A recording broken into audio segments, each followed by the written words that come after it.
우리 모두는 사람을 변화시키는 사명을 지니고 있습니다. 부모는 자식을 변화시켜야 될 사명이 있고, 또 교회학교 교사는 주일학교 학생을 변화시켜야 될 사명이 있습니다.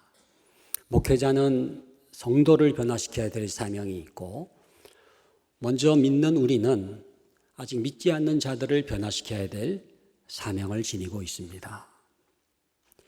사람을 변화시키는 사명 이상으로 중요한 사명은 없을 것입니다. 그런데 참 사람이 변하지를 않습니다. 자식이 잘 변하지를 않고, 학생들이 또 변하지를 않고, 성도들은 또 얼마나 잘 안 변합니까? 그리고 믿지 않는 자를 전도해 보려고 작정을 하고 이런저런 애를 써봅니다마는 너무너무 안 변하는 게 사람이에요. 어떻게 사람을 변화시키는 능력을 행할 수가 있겠는가? 예수님 당시에도 랍비들이 많이 있었지 않았습니까? 서기관들이 있었고 바리새인들이 있었고 율법사들이 있었는데 무기력한 거예요. 랍비라고 하는 칭호는 있고 가르치는 역할은 했지만은 사람을 변화시키질 못한 겁니다. 그런데 예수님의 가르치심은 달랐잖아요. 산상수훈이 마태복음 5장부터 7장까지 나오지 않습니까? 그 7장 마지막 귀절이 7장 28절인데 이렇게 기록되어 있습니다. 이는 그 가르치시는 것이 권위 있는 자와 같고 그들의 서기관들과 같지 아니함일러라. 그전 성경은 이는 그 가르치시는 것이 권세 있는 자와 같고 저희 서기관들과 같지 아니함일러라. 이렇게 기록되어 있습니다. 능력이 있었다는 거예요. 권세가 있었다는 거예요. 사람을 변화시키는 역사가 나타났다는 거예요. 예수님의 가르치심이 서기관들하고 달랐던 점이 무엇이었을까? 다른 랍비들과의 차이가 무엇이었을까? 그것이 기록된 내용이 오늘 본문의 말씀입니다. 오늘 본문 말씀을 다시 읽을 때에 어떤 단어가 예수님의 가르치심을 능력 있게 만드는 비결인지를 한번 찾아보시기를 바랍니다. 마가복음 6장 34절에 이렇게 되어 있죠. 예수께서 나오사 큰 무리를 보시고 그 목자 없는 양 같음으로 인하여 불쌍히 여기사 이에 여러 가지로 가르치시더라. 무슨 단어입니까? 불쌍히 여기사예요. 예수님의 가르침에는 다른 랍비들에게서는 볼 수 없는 불쌍히 여김이 있었다는 것입니다. 예수님의 가르치심은 불쌍히 여김으로부터 시작했고 불쌍히 여김으로 말미암고 불쌍히 여김으로 뒤범벅이 된 가르치심이었기 때문에 사람을 변화시키는 능력이 있었다는 거예요. 오늘 이 불쌍히 여기사라는 단어가 헬라어로는 스플랑크 니조마이라는 단어를 쓰고 있습니다. 좀 어렵죠? 스플랑크 니조마이. 굉장히 중요한 단어예요. 우리나라 책에 이 스플랑크 니조마이라는 제목의 책도 나올 정도로 중요한 단어입니다. 스플랑크 논이라고 하는 창자라는 단어에서 파생된 단어인데 창자가 찢어지듯이 창자가 녹아지듯이 창자가 뒤틀리듯이 그렇게 불쌍히 여기는 것을 일컬어서 스플랑크 니조마이라고 말하는 거예요. 그러니까 그냥 아이고 안 됐다 쯧쯧 그러면서 동정하면서 지나가는 게 아니라 저 영혼 깊은 곳에서부터 마치 창자가 끊어지듯이 그렇게 불쌍히 여기는 것을 일컬어서 스플랑크 니조마이라고 말하는 겁니다. 그러니까 우리가 이 귀절을 읽을 때 그냥 예수께서 나오사 큰 무리를 보시고 그 목자 없는 양 같음으로 인하여 불쌍히 여기사 이에 여러 가지로 가르치시더라 이렇게 읽으면 안 되고요. 예수께서 나오사 큰 무리를 보시고 그 목자 없는 양 같음으로 인하여 불쌍히 여기사 이에 여러 가지로 가르치시더라. 정말 창자가 끊어지듯이 저 마음 깊은 곳에서부터 진정으로 불쌍히 여기는 마음으로 우리 주님께서 사람들을 대하셨기 때문에 변화의 역사가 나타났다고 하는 것입니다.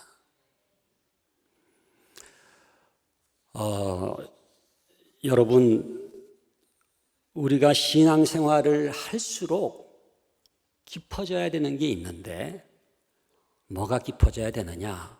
불쌍히 여김이 깊어져야 돼요. 신앙의 연조가 길어지잖아요. 1년, 3년, 5년, 10년, 20년 되면 될수록 더 불쌍히 여겨져야 되는 거예요. 우리가 집사가 되고 권사가 되고 장로가 되고 이제 임직식도 있겠습니다마는 이러한 직분을 맡으면 맡을수록 깊어져야 되는 게 있는데 불쌍히 여김이 깊어져야 돼요. 그러니까 얼마나 신앙이 성숙됐느냐를 측정할 수 있는 가장 중요한 척도가 있다면은 불쌍히 여김입니다. 그러니까 불쌍히 여김이 깊은 사람이 신앙이 성숙한 사람이고 그런 불쌍히 여김의 깊이만큼 변화가 일어나는 거예요.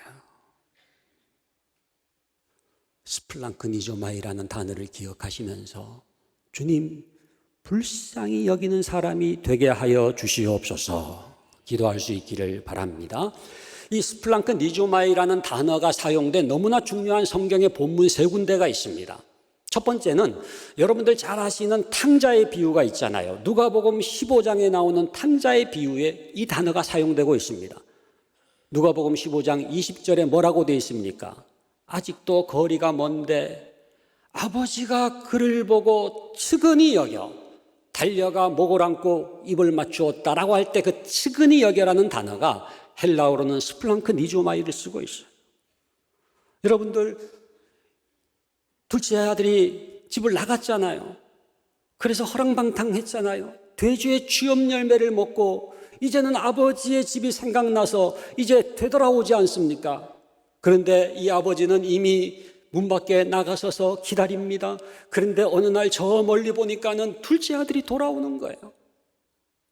그 아버지의 창자가 찢어지듯이 녹아지듯이 불쌍히 여겨서 측은히 여겨서 달려가서 목을 안고 입을 맞추었다고 성경은 기록하고 있습니다. 이것이 하나님 아버지의 마음이신 줄로 믿습니다. 오늘 이 시간 이 자리에 앉으신 여러분들을 향해서 우리 하나님께서 창자가 찢어지듯이 그렇게 측은히 여기며 불쌍히 여기며 우리를 맞이하시고 용서하시고 달려가서 입을 맞추고 잔치를 배설하실 줄로 믿습니다. 두 번째는 누가복음 10장에 보면은 선한 사마리아인 비유가 있지 않습니까? 그 누가복음 10장 33절에 보면은 이렇게 기록되어 있습니다. 어떤 사마리아 사람은 여행하는 중 거기 이르러 그를 보고, 강도 만난 자죠, 그를 보고 불쌍히 여겨 가까이 가서 기름과 포도주를 그 상처에 붓고 싸매어 주었다. 여러분, 그 강도 만난 자를 보았던 사람은 이 사마리아 사람 말고 또 있었죠. 누가 있었습니까? 제사장이 있었고 레위인이 있었습니다. 그러나 그들은 사람을 변화시키지를 못했어요. 여러분, 말씀을 잘 보면은 제사장과 레위인은 그냥 보기는 봤어요. 그러나 불쌍히 여겼다는 단어가 안 나와요. 그런데 이 사마리아 사람은 여행하는 중 거기 이르러 그를 보고 불쌍히 여겨라고 할 때 이 스플랑크니조마이라는 단어를 사용하고 있거든요. 저 깊은 곳에서부터 창자가 찢어지는 듯한 불쌍히 여김으로 불쌍히 여겼기 때문에 가까이 가서 기름과 포도주를 그 상처에 붓고 싸매어주고 주막까지 데려가게 되지 않습니까? 여러분, 인간적으로 보면은 누가 이 강도 만난 자의 이웃이 돼야 됩니까? 누가 이 사람을 변화시켜야 됩니까? 제사장이죠. 레위인이죠.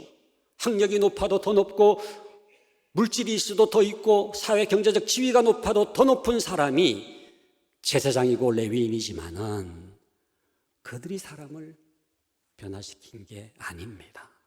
사마리아 사람, 이방인 상종조차 하지 않고 그 지역을 그냥 돌아갈 정도로 그야말로 개처럼 취급했던 그 사마리아 사람이 어떻게 그 강도 만난 자를 변화시키는 능력을 행할 수가 있었는가?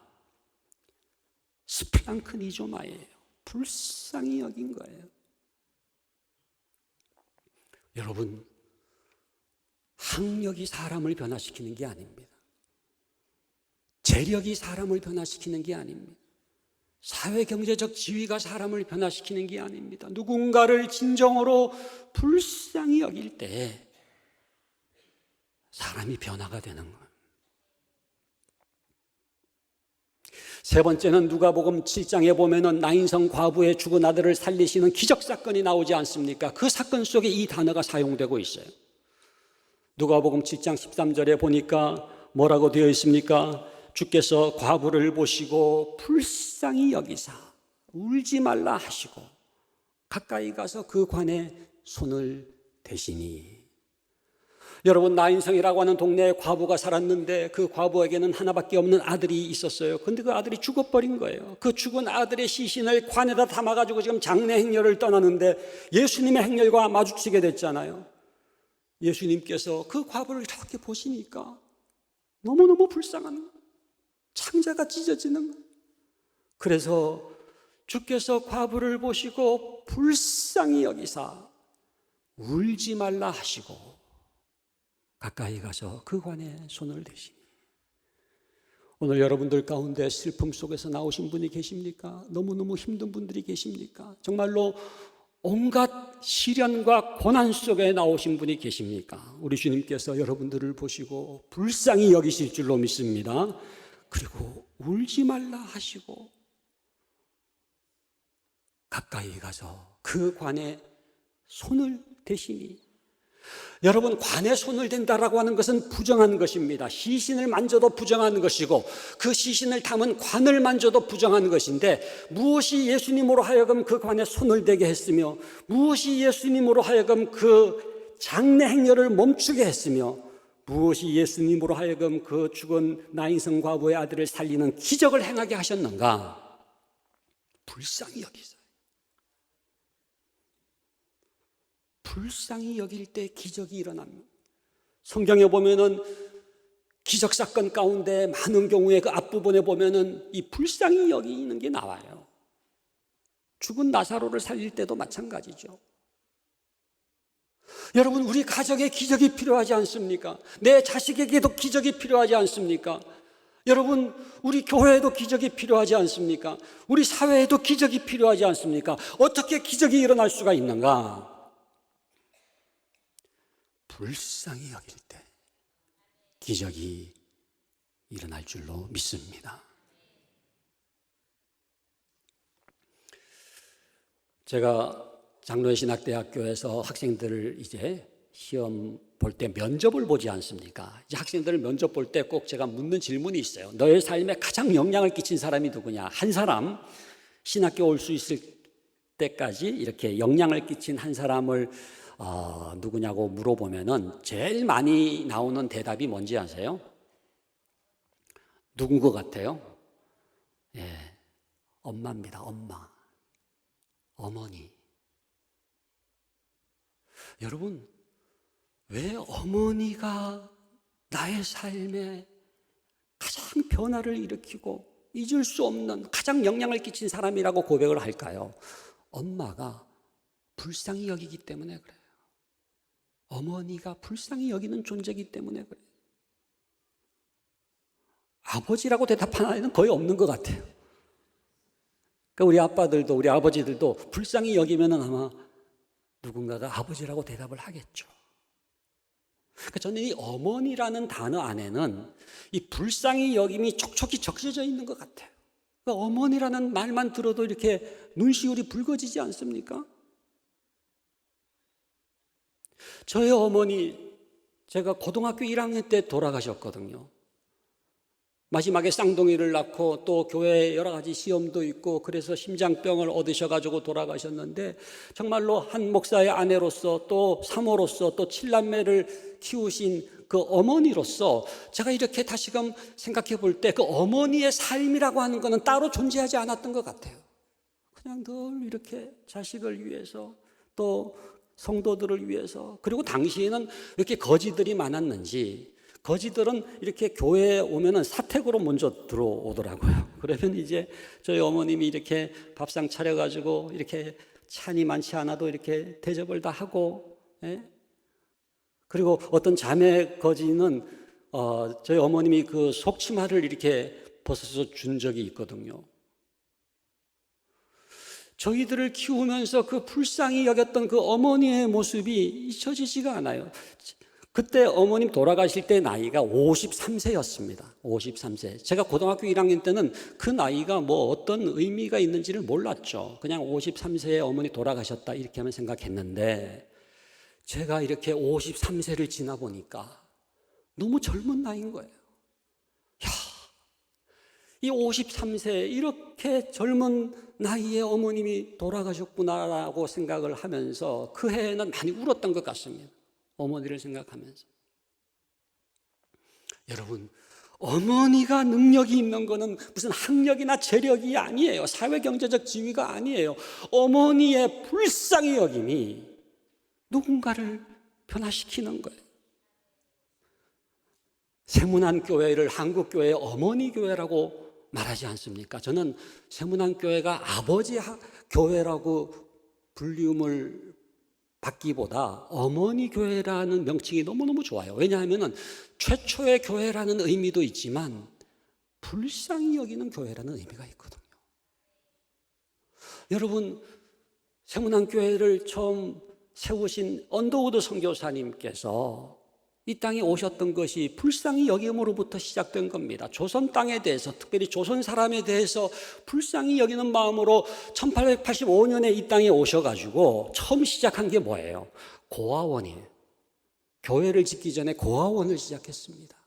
당시에 그야말로 부모를 잃어버린 그 고아들, 정말 온갖 더러움과 먼지와 때로 얼룩져 있는 그 고아들, 갈 바를 알지 못하고 있는 그 고아들을 데려다가 고아원을 시작한 거예요. 그러면서 그 고아원에서부터 1886년 5월 11일에 시작된 게 언더우드 학당입니다.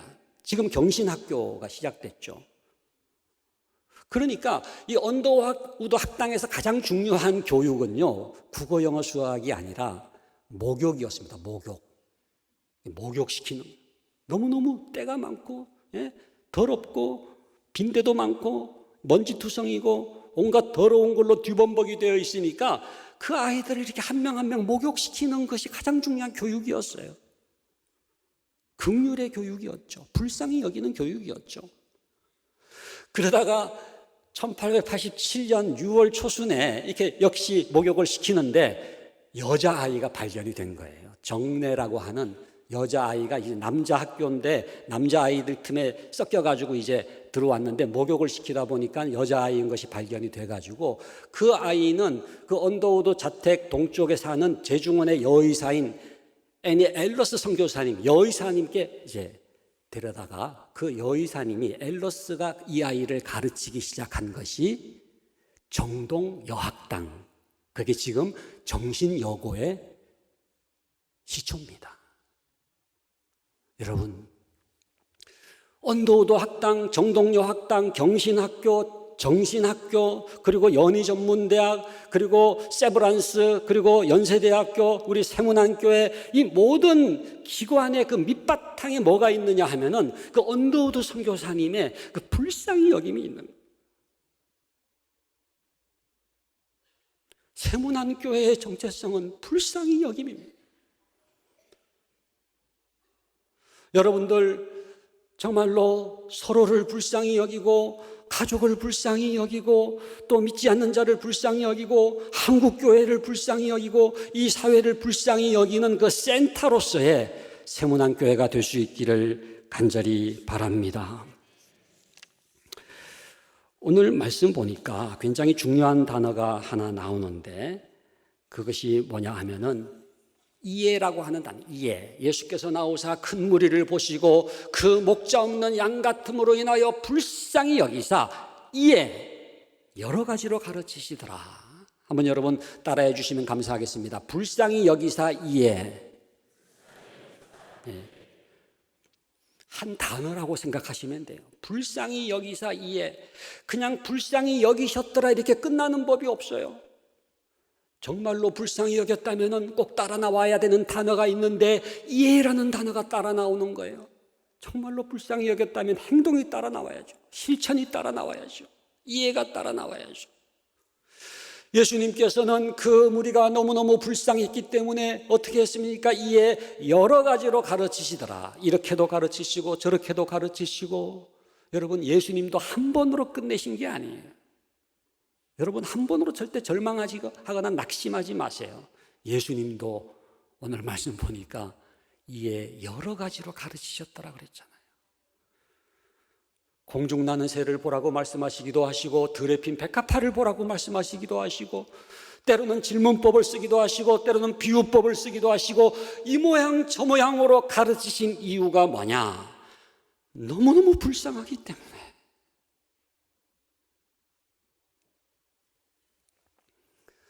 여러분, 오늘 본문은 두 부분으로 되어 있습니다. 전반부가 있고 후반부가 있잖아요.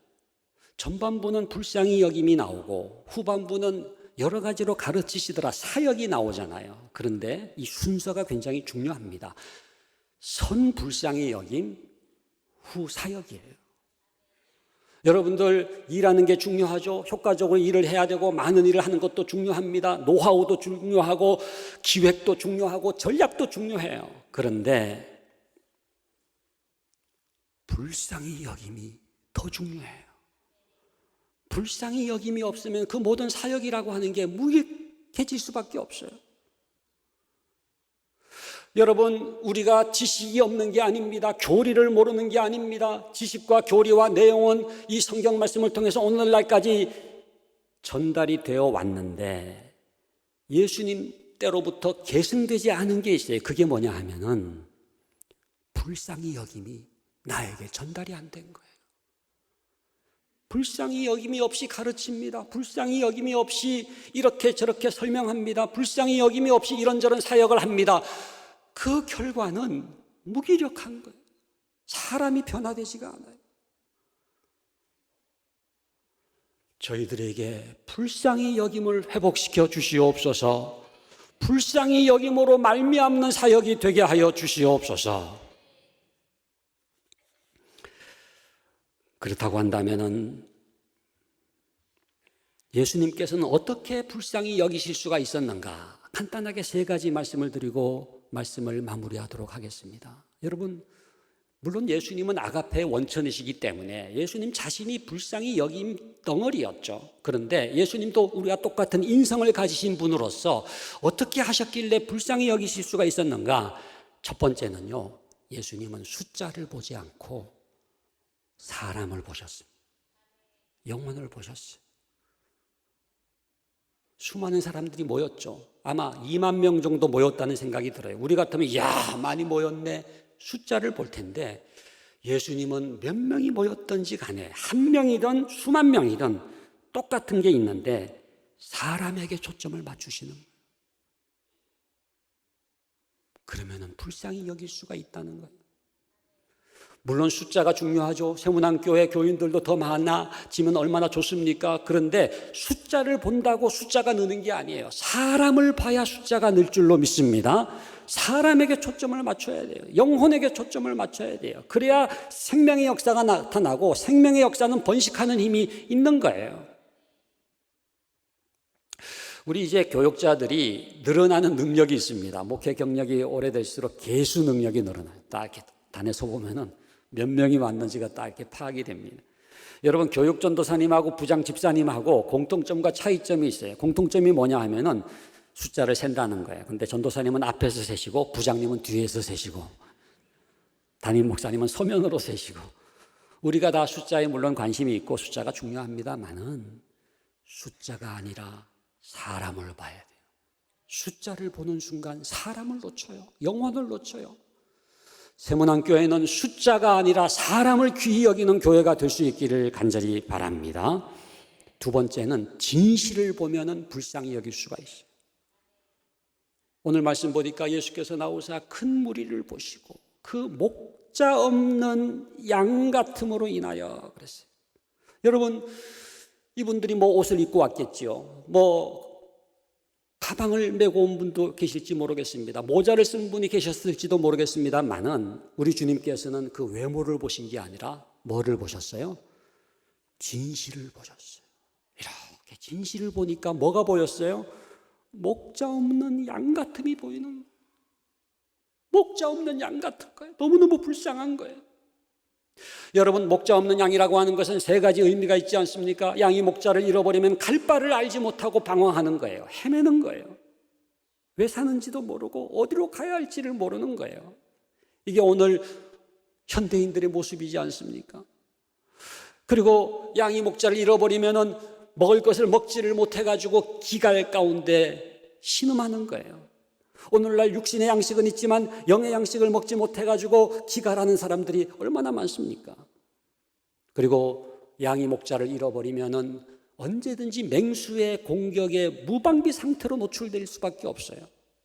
여러분, 지금 여러분들 곁에 클릭만 하면은 그냥 사탄의 유혹이 그냥 엄습해 오지 않습니까?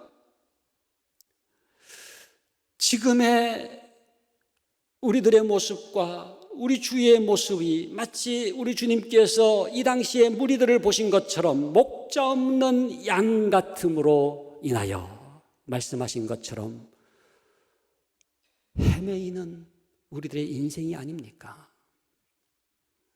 진실을 보면은요, 불쌍한 마음이 생기는 거예요. 여러분, 원수를 사랑할 수 있는 비결을 제가 말씀드릴게요. 어떻게 원수를 사랑할 수가 있을까? 그냥 나에게 늘 그냥 이렇게 억압하고 괴롭히고 또 그냥 못살게 굴고, 뭐 원수를 보면은 뭐 재산도 있고 뭐 사회적인 지위도 있고 하지만은 정말 상종조차 하기 싫은 그런 사람이 있을 수가 있잖아요. 근데 어떻게 사랑합니까? 그들의 진실을 보세요. 그들의 진실을 보면은 너무너무 불쌍한 거예요. 자기가 하는 짓을 알지를 못하잖아요. 여러분, 그렇기 때문에 우리가 누군가를 사랑하고 누군가를 불쌍히 여기기 위해서는 그 사람의 진실을 보면은요, 너무너무 불쌍한 거예요.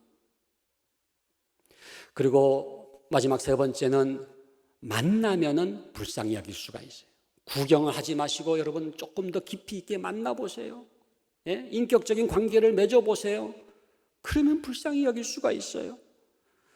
예수님은 누구를 만날 때 그냥 겉으로 만나는 게 아니라 점점 이렇게 안으로 만나십니다. 내면으로 만나십니다. 사마리아 수가성 여인을 만나실 때에도 제자들은 구경했죠. 어떻게 그런 여자하고 상종하십니까? 라고 비판했지만은 예수님은 그 사마리아 수가성 여인에 대해서 물 좀 달라 하시면서 점점 안으로 들어가셔서 마침내는 뭐라고 말씀하십니까? 네가 남편이 5이 있으나 지금 남편도 내 남편이 아니니 내 말이 옳도다. 그 여인의 가장 깊은 내면까지 만나심으로써 중심으로부터 변화를 일으키시지 않습니까? 말씀을 맺겠습니다. 사랑하는 성도 여러분, 사람을 변화시키는 능력의 원천은 스플랑크니조마이, 불쌍히 여기는. 여러분, 우리가 어떤 불쌍히 여김을 받은 존재인지를 묵상할 수 있기를 바랍니다. 여러분, 우리 주님께서 십자가에 달려 피 한 방울 남기지 않고 다 쏟아주시기까지 우리를 불쌍히 여기신 그 불쌍히 여김 속에 깊이 침잠할 때에 이제는 우리도 누군가를 불쌍히 여길 수 있지 않겠습니까? 우리는 1만 달란트 탕감받은 자와 같아요. 우리가 어떤 죄악의 용서를 받은 존재입니까? 정말 말로 다 할 수 없는 은혜를 입은 자로서, 용서를 받은 자로서, 1만 달란트 탕감받은 자로서 왜 100데나리온 빚진 자를 용서 못하겠습니까? 다시 한번 그 주님의 불쌍히 여김 속에 깊이 잠겨서 이제는 우리도 누군가를 불쌍히 여김으로 그 불쌍히 여김이 닿는 곳마다 사람이 변화해야 되는 역사를 일으키시는 은총의 통로로 쓰임받는 우리 모두가 될 수 있기를 주님의 이름으로 간절히 축원합니다. 기도하겠습니다. 거룩하신 아버지 하나님, 우리가 어떤 불쌍히 여김을 받은 존재인지를 깨닫게 하여 주시고 이제는 진정 누군가를 불쌍히 여김으로 말미암아 사람을 변화시키는 능력의 삶을 살게 하여 주시옵소서. 예수님 이름으로 기도하옵나이다. 아멘.